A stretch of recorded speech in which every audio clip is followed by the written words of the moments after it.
Hey, welcome back to another Patreon lesson.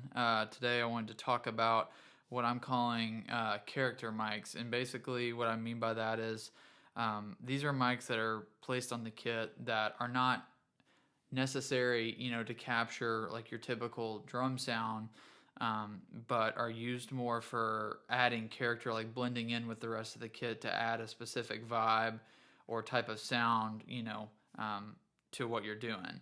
So I've got several instances of different, methods and placements and mics that I've enjoyed over the years. And there's one in particular that I always use, and then there's two others that I sometimes use depending on what I'm trying to do. But like I said, basically what I mean by character mic is it's something that I'm only using to add a specific character to what the drum sound is, and not so much like, oh, I need to put up this mic in order to capture the full drum kit.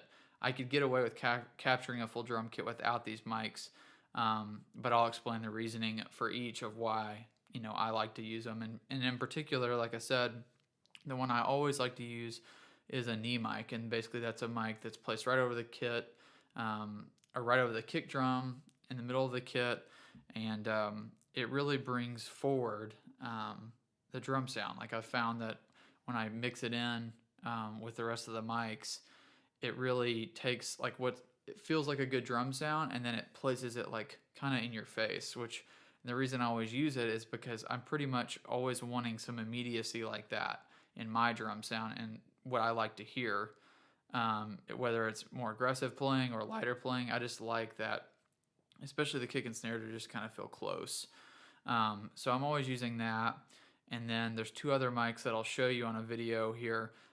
So you've got the knee mic. I've got one called the Haymaker, which is something that I believe I originally heard from Darren King, and it's a mic that is placed kind of down by the actual batter head of the kick, and it's like a really aggressive sound. And then another is just placing a mic on the floor.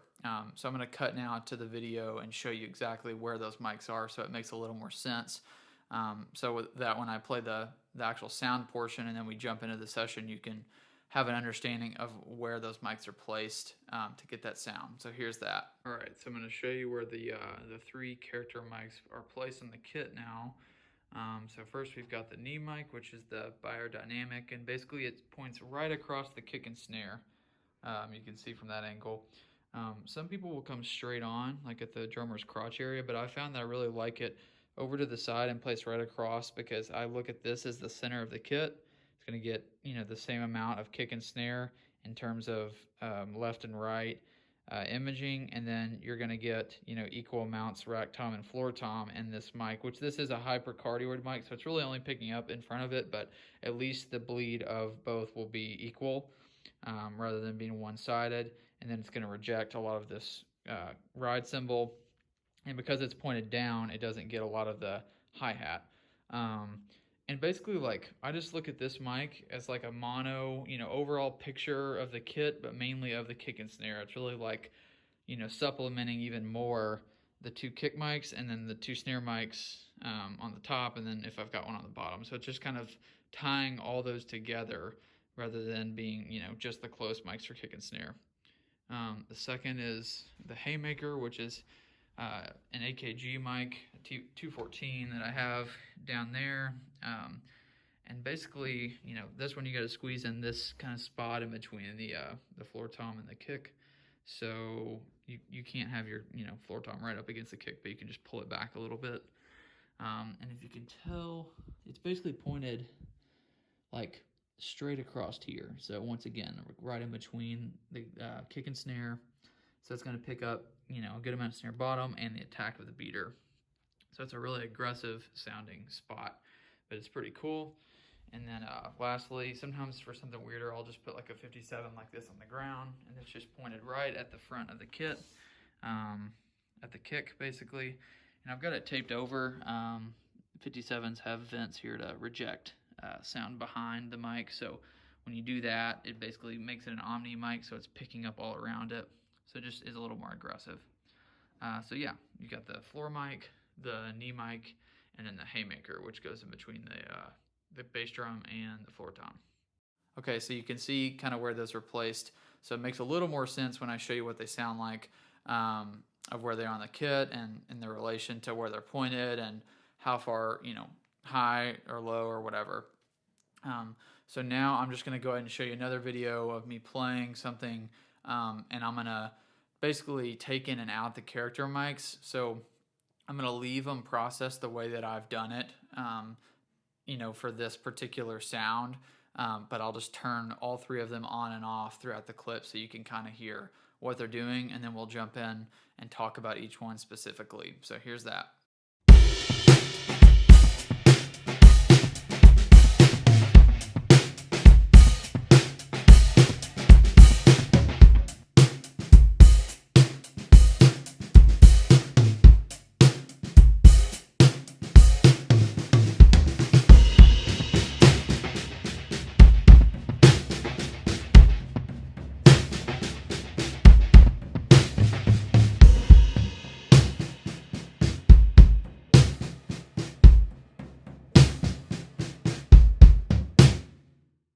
Okay, so as you can see, there's a lot happening with those mics, and when using character mics, they're not always that like aggressive. Like obviously, you could hear a delay happening, and it's pretty crunchy and real aggressive. So they're not always used in that instance. This is just the way that for this particular clip that I felt it sounded cool and kind of was what I was wanting, which was more like bombastic kind of drum sound. So now let's just jump in to the session, and I'll show you each individual mic and solo it so you can hear what's happening. And I'll talk a little bit more about, why I like using each one of these.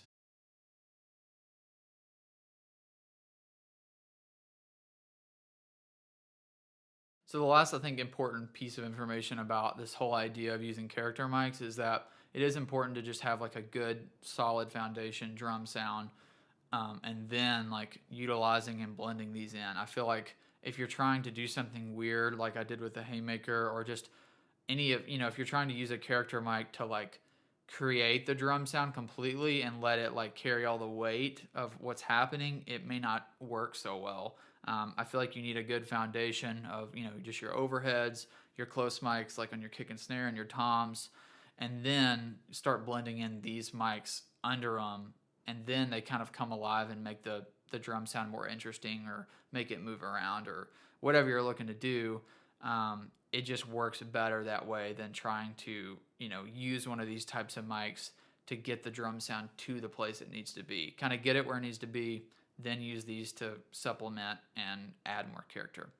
So that's all I've got for this lesson. I hope it's been enjoyable and useful for you. If you've got any questions, as always, just let me know. And if not, I'll see you next time.